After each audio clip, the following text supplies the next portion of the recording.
Quando a gente ouve a palavra destruição, a primeira coisa que vem à mente é fim, né? Algo definitivo. Mas e se essa ideia de destruição for, na verdade, uma das leis mais importantes do universo? Não uma lei de aniquilação, mas sim de transformação contínua. Então, essa é a grande questão que vai guiar nossa análise hoje. Destruição é um ponto final? Um game over? Ou será que é só o prefácio de um novo começo? A fonte que a gente vai explorar hoje traz uma perspectiva, olha, fascinante, que talvez mude um pouco o jeito como a gente vê as coisas. E aqui está o ponto central do material que estamos analisando. A tal lei da destruição não é sobre acabar com tudo. Pensa nela mais como a grande usina de reciclagem do universo. Sabe, tudo se desfaz, sim, mas é para ser reconstruído de um jeito novo e, segundo o texto, de um jeito até melhor. Para a gente entender isso melhor, vamos por partes.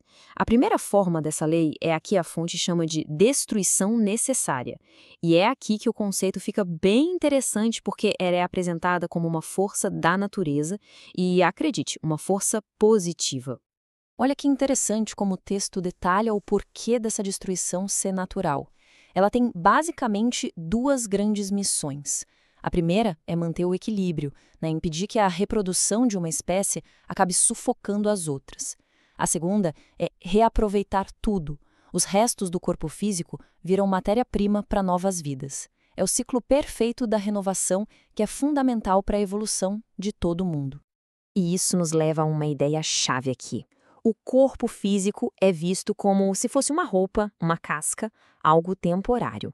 A nossa essência de verdade, que o texto chama de princípio inteligente, ou seja, a nossa consciência, o nosso eu que pensa e sente, essa sim não se destrói.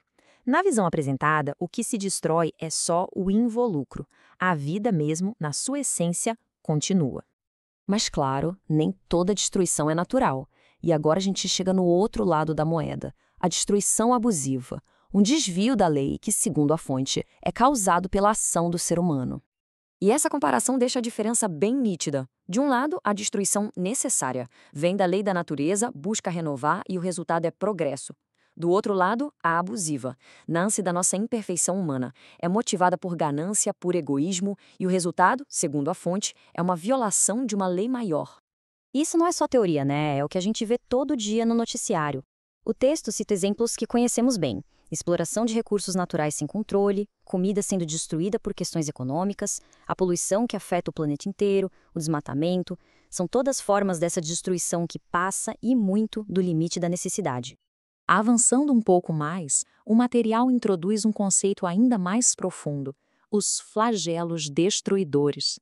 Aqui, os grandes desastres são vistos não como algo aleatório, mas como mecanismos que têm um propósito de correção. A pergunta que vem na hora é, tá, mas e as guerras, as pandemias, os desastres naturais gigantescos que a gente vê na história? Como é que eles se encaixam nisso?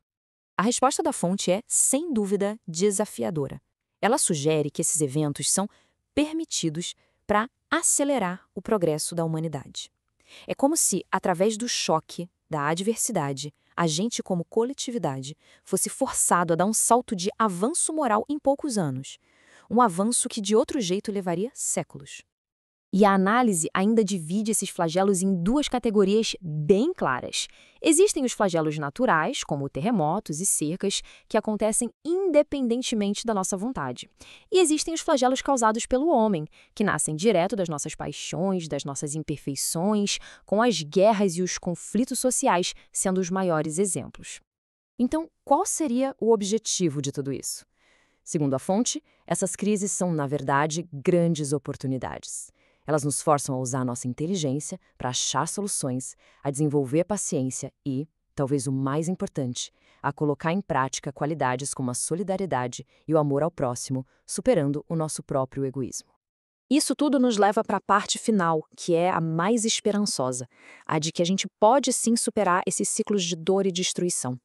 A fonte deixa bem claro, a gente não é vítima passiva dessa história. Nós podemos diminuir o impacto desses flagelos. E como? Usando a nossa inteligência. A ciência que desenvolve vacinas, o saneamento que previne doenças, a engenharia que cria prédios mais seguros, tudo isso são ferramentas que a gente tem para diminuir o sofrimento. E para aqueles flagelos que nós mesmos criamos, como a guerra, A solução que o texto propõe é ainda mais profunda. Não é tecnológica, é moral. A guerra, segundo o que lemos, só vai deixar de existir quando acontecer uma transformação fundamental no coração das pessoas, baseada no amor fraterno. E essa citação resume perfeitamente a visão toda. A dor é o aguilhão que impele o ser para frente na senda do progresso. Ou seja, a dor não é um fim em si mesma.